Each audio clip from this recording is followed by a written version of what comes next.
Selamat datang dan selamat menikmati.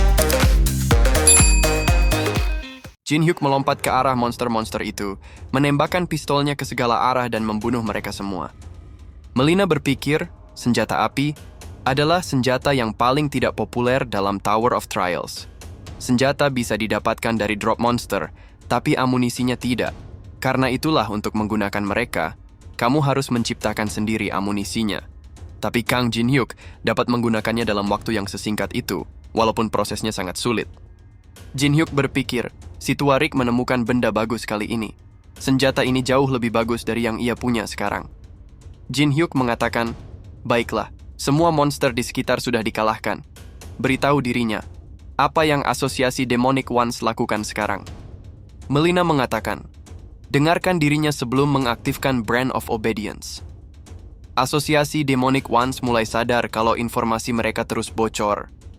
Mereka yakin kalau ada mata-mata di dalam asosiasi. Jika Jin Hyuk mendapatkan informasi dari dirinya lagi, mereka akan mencurigai dirinya. Tristan mengatakan, asosiasi Demonic Ones melakukan kontak dengan manajer lantai atas. Eksekutif tingkat tinggilah yang berkomunikasi dengan manajer lantai atas dan membuat rencana.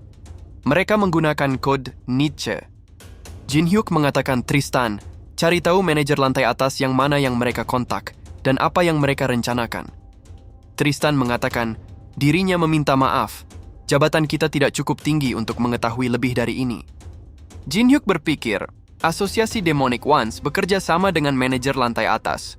Apakah mereka mencoba mendapatkan sesuatu dengan memberikan informasi di luar tower? Sepertinya dirinya tahu manajer lantai atas mana yang melakukan itu. Jin Hyuk mengatakan, kalian bekerjalah lebih baik dan masuki asosiasi lebih dalam lagi. Dirinya mempunyai tugas yang harus dikerjakan. Jin Hyuk berpikir, manajer lantai atas pertama yang ia temui, Hastings. Dia adalah satu-satunya orang di antara manajer lantai atas yang akan menargetkan dirinya. Ditambah lagi, dialah yang terus-terusan mengeluarkan pendapat tentang pentingnya keseimbangan tower. Dirinya akan membuat Hastings membayar harganya. Vendivia mengatakan, Jin Hyuk sudah mulai bergerak. Sudah cukup lama sejak terakhir kali dirinya melihat seseorang menggunakan senjata api. Jika Jin Hyuk benar-benar seseorang yang dapat menggapai makhluk kuno, maka quest yang dirinya berikan tidak akan sulit untuk diselesaikan. Tiba-tiba Vendivia mendapatkan notifikasi, makhluk kuno bersiap untuk melakukan invasi.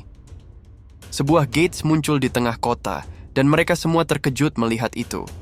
Karena menurut ramalan Takeshi masih ada waktu seminggu lagi. Ketua Han mengatakan, kumandangkan pengumuman evakuasi secepatnya. Evakuasi semua warga dan bawa para player kemari. Alice mengatakan, hal yang Jin Hyuk khawatirkan, sebentar lagi akan terjadi. Invasinya terjadi lebih cepat dari yang Jin Hyuk perkirakan.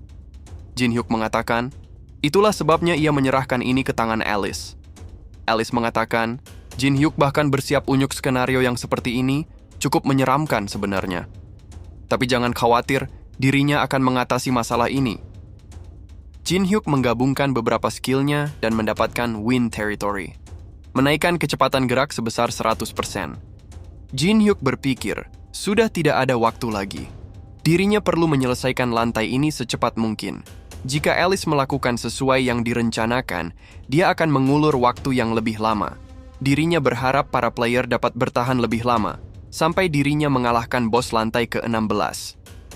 Gate yang muncul belum terbuka, tapi mana yang dipancarkan membuat para player ketakutan. Beberapa player mulai cemas dan melarikan diri.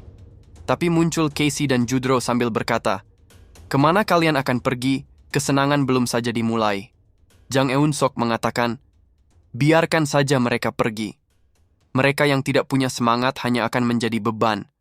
Mereka akan segera menyadari kalau tidak ada tempat untuk lari jika kita tidak dapat menghentikan monster ini. Tiba-tiba gate terbuka, dan monster-monster mulai keluar dari dalam gate. Muncul notifikasi, makhluk kuno, manifestasi pikiran Subnigurat, memulai invasi. Para mage pun merapalkan skill penghalangnya untuk menahan pergerakan monster itu. Disusul dengan serangan dari para player menggunakan serangan fisik. Ketua Dangun menggunakan skill Warcry, menaikkan serangan kepada sekutu yang ada di sekitarnya. Casey dan Judro melakukan serangan kombinasi dan berhasil mengalahkan monster itu. Saat mereka pikir sudah menang, gelombang monster selanjutnya keluar lagi dari dalam gate. Seorang vampir mengatakan, jadi ini adalah dunia di luar tower. Kota yang manusia huni, tidak berseni sama sekali. Di mana tahanan yang sedang kita cari. Dirinya yakin kalau Hastings tidak melupakan janji, kalau dirinya akan mendapatkan tahanan itu sebelum invasi dimulai. Hastings mengatakan, semuanya sudah berjalan sesuai rencana, jadi tolong bersabar sebentar lagi. Kang Jin-hyuk bukan seseorang yang akan tinggal diam jika apa yang dimilikinya dihancurkan seperti ini. Dirinya sangat yakin kalau Jin-hyuk tidak akan mengecewakan kita. Yuri mengatakan, para monster itu terus bermunculan. Ditambah lagi, level mereka terlalu tinggi dan menjadikan kita tidak berguna sama sekali. Semua player rank S sedang bertahan mati-matian sekarang. Player biasa seperti kita tidak akan menang melawan monster itu. Yusong mengatakan, kalian bukanlah tidak berguna. Dirinya akan memberitahu kalian peran apa yang akan kalian mainkan dalam situasi ini. Bantu evakuasi para warga yang masih terjebak. Dirinya yakin kalau mereka akan merasa lega melihat para player datang membantu. Mereka berempat langsung bergerak mengikuti apa yang Yusong sarankan. Saat salah satu monster mendekat, Yusong mengaktifkan Soul Chasing Shadow Arts. Gerakan ke-12, One with the Sword. Dengan sekali serangan, monster itu mati tanpa perlawanan. Dark Teresa mengatakan, kita tidak dapat berdiam diri saja di sini, mari kita coba itu. Kekuatan yang kita dapatkan dari bertarung satu lawan satu, mengaktifkan Divine Exclusive Skill, Scientist of Fallen Nation, Jean D. Arc Grudge. The Ones mengatakan, Kang Jin-hyuk, kamu sudah berjalan di jalan yang sunyi di masa lalu. Tapi kali ini, Jin-hyuk berhasil mendapatkan teman-teman yang dapat diandalkan. Sangat menakjubkan. Akhirnya Jin-hyuk sampai di ruangan bos, Queen of the Army. Bos itu memanggil semua pasukannya untuk melindungi dirinya. Pasukan serangga langsung bergerak mendekati Jin-hyuk. Jin-hyuk menembakkan pistolnya dan berhasil menyapu bersih serangga di depannya. The Ones mengirimkan pesan, bergerak lebih cepat Kang Jin-hyuk. Teman-teman Jin-hyuk tidak akan bisa menghentikan invasi monster kuno. Jin-hyuk mengatakan, dirinya sudah tahu. Yusong dan Teresa, beserta player rank S lainnya, dapat melawan monster itu. Tapi jumlah monsternya terlalu banyak. Karena itulah ia mempersiapkan sesuatu. Presiden SWB Broadcast, Kang Byung-chan mengatakan, dirinya bekerja dengan keras untuk memenuhi semua persyaratan. Dirinya adalah satu-satunya orang yang mempunyai magic crystal sebanyak ini di seluruh dunia. Alice mengatakan, baiklah, sepertinya jumlahnya cukup untuk menjatuhkan para monster itu. Alice mengeluarkan relik String That Connect Faith dan mengirimkan pesan ke Tower of Trials. Hardcore Gamer Company membutuhkan pertolongan. Alice memanggil penghuni tower dengan bayaran magic crystal. Muncul beberapa portal di tengah kota. Karakal keluar dari portal itu dan berkata, dirinya, Karakal, ketua suku Frostblade, menjawab panggilan. Saat player lain bersiap menyerang Karakal, Jang Eun-sok menghentikan mereka dan berkata, memang sulit untuk dipercaya, tapi mereka adalah sekutu kita. Karakal dan Jang Eun-sok pun tersenyum melihat satu sama lain. Andrea juga datang dan berkata, dirinya, Andrea, penguasa lantai kelima Tower of Trials, merespon panggilan. Ograkun bersama para raksasa juga datang dan berkata, dirinya, Ograkun, dari lantai ke-25 Titan Fortress, merespon panggilan. Tibon juga datang dan berkata, Tibon, tangan kanan Tuan Jin-hyuk, merespon panggilan. Semuanya, serang, demi Tuan kita. Alice mengatakan, Jin-hyuk, lihatlah ini. Semuanya datang hanya untuk membantumu, jadi kembalilah secepat mungkin kepada dirinya. Queen of the Army mengatakan, betapa menyedihkan seluruh pasukannya sudah dibantai oleh seorang manusia. Jin-hyuk menembak bos itu dan muncul notifikasi. Jin-hyuk telah mengalahkan bos lantai ke-16, Queen of the Army. Lantai ke-17 Tower of Trials telah terbuka. Jin-hyuk akan menjadi peringkat pertama di Hall of Fame selama seminggu. Jin-hyuk mengkopi skill Core of the Army. Jin-hyuk menyelesaikan special quest. Hadiah dari manajer lantai atas Vendivia telah tiba. Jin-hyuk mendapatkan special item, Spirit Stone of Desire. Membangkitkan kekuatan yang dapat membantu pengguna mencapai potensi maksimal. Jin-hyuk mencoba memanggil The Ones, menanyakan apa yang harus ia lakukan sekarang. tapi tidak ada jawaban atau pesan apapun. Jin Hyuk berpikir, ia rasa mereka tidak dapat ikut campur secara langsung. Tapi dirinya yakin kalau The Ones sudah mempersiapkan petunjuk. Saat dirinya menyelesaikan Grey Temple di lantai ketiga, ia mendapatkan Moon Imprint dan lukisan yang ia dapat setelah mengalahkan Dekasus.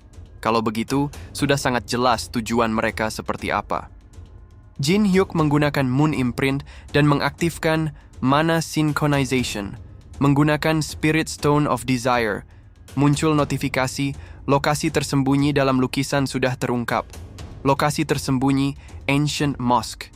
Jin Hyuk menemukan bagian terakhir Lost Language. Kondisi untuk mempelajari Lost Language sudah terpenuhi. Event dadakan memulai quest pergantian kelas kedua. Jin Hyuk menggunakan Eyes of Gluttony. Kondisi mengcopy. Jika Jin Hyuk berhasil menyelesaikan ujian dari Beltor, Jin Hyuk dapat mengcopy salah satu skillnya. Kondisi pergantian kelas kedua menggunakan penghalang untuk menahan Beltor di satu tempat selama 1 detik atau lebih. Para penghuni tower bekerja sama dengan para player untuk mengalahkan para monster itu. Ketua Han yang melihat itu terkejut dan berpikir dirinya tidak percaya dengan apa yang ia lihat. Bertarung bersama dengan para penghuni tower. Saat Karakal sedang bertarung, Karakal mendapatkan serangan telak dan terpental. Saat monster itu menyerang dan hampir mengenai Karakal, Jang Eun-sok datang dan menghalau serangan itu. Karakal mengatakan, Eun-sok menangkis serangan yang begitu kuat. Apakah kamu sudah jatuh cinta dengan pertarungan? Jang Eun-sok mengatakan, tentu saja tidak. Ia hanya berbeda dari dirinya yang lama. Alice juga tidak berdiam diri dan ikut bertarung. Alice mengatakan, segera mundur dengan mereka yang terluka. Dirinya yang akan menjaga tempat ini. Alice sadar kalau banyak manusia di garis depan berkurang dengan drastis. Jika garis depan jatuh, maka pertahanan mereka akan berantakan. Alice memanggil Belus dan berkata, dirinya tidak dapat menerima mana dari Jin Hyuk untuk saat ini, tapi ia butuh untuk menggunakan kekuatannya. Lindungi magic crystal apapun yang terjadi, itu adalah satu-satunya sumber kekuatannya. Tiba-tiba Alice merasakan sesuatu dan mendengar seseorang berkata, kamu sudah jatuh lebih parah dari yang dirinya bayangkan. Yang terkuat Alice von Ataraxia, menyamar sebagai manusia dan membantu manusia. Dirinya adalah kepala keluarga klan Levichita, Abigail von Levichita. Jangan lupa untuk subscribe, komen, like, dan share-nya ya teman-teman. Supaya tidak ketinggalan konten menarik Mimin selanjutnya. Thank you.